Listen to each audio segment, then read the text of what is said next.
पाचन तंत्र को मजबूत करता है।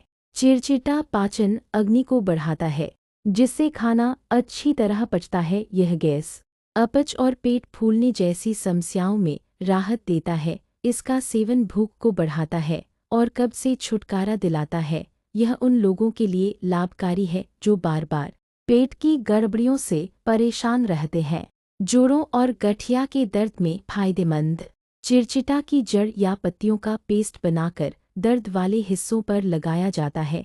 यह सूजन को कम करता है और गर्मी पैदा करके रक्तचाप को बेहतर बनाता है। गठिया, साइटिका और पुराने जोड़ों के दर्द में यह बहुत उपयोगी है। त्वचा संबंधी रोगों में लाभकारी।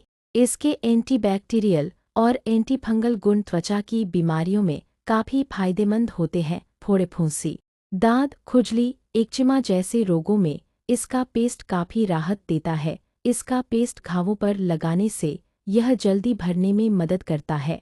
खांसी और कफ में राहत।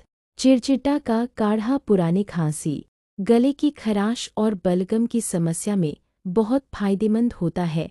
यह बलगम को ढीला करता है और गले से बाहर निकालता है। कफज, बुखार, अस्थमा या ब्रोंकाइटिस में भी राहत मिलती है। वीडियो अच्छा लगे तो चैनल को सब्सक्राइब जरूर करें। अपने दोस्तों को शेयर जरूर करें। दिन में 1-2 बार इस्तेमाल करने से रिजल्ट जल्दी मिलता है। ध्यान दें, अगर जलन हो तो तुरंत धो लें और दोबारा इस्तेमाल न करें। चोट, सूजन और मोच में आराम।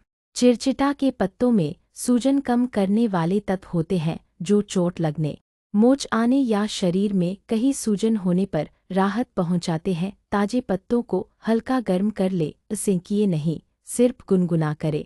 उन्हें पीसकर पेस्ट बनाएं और सूजन वाली जगह पर लगाएं। ऊपर से पट्टी बांधें और 1-2 घंटे के लिए छोड़ दें। मुंह के छाले और दुर्गंध में लाभकारी। For mouth ulcers and bad breath. चिरचिटा के पत्तों का पानी एंटीसेप्टिक की तरह काम करता है, जिससे मुंह के छाले जल्दी ठीक होते हैं और मुंह से आने वाली दुर्गंध भी दूर होती है। 4-5 पत्तों को 1 गिलास पानी में उबालें। जब पानी गुनगुना हो जाए तो उससे दिन में 2 बार कुल्ला करें। इससे मुंह के छाले, मसूड़ों की सूजन और बदबू में राहत मिलती है।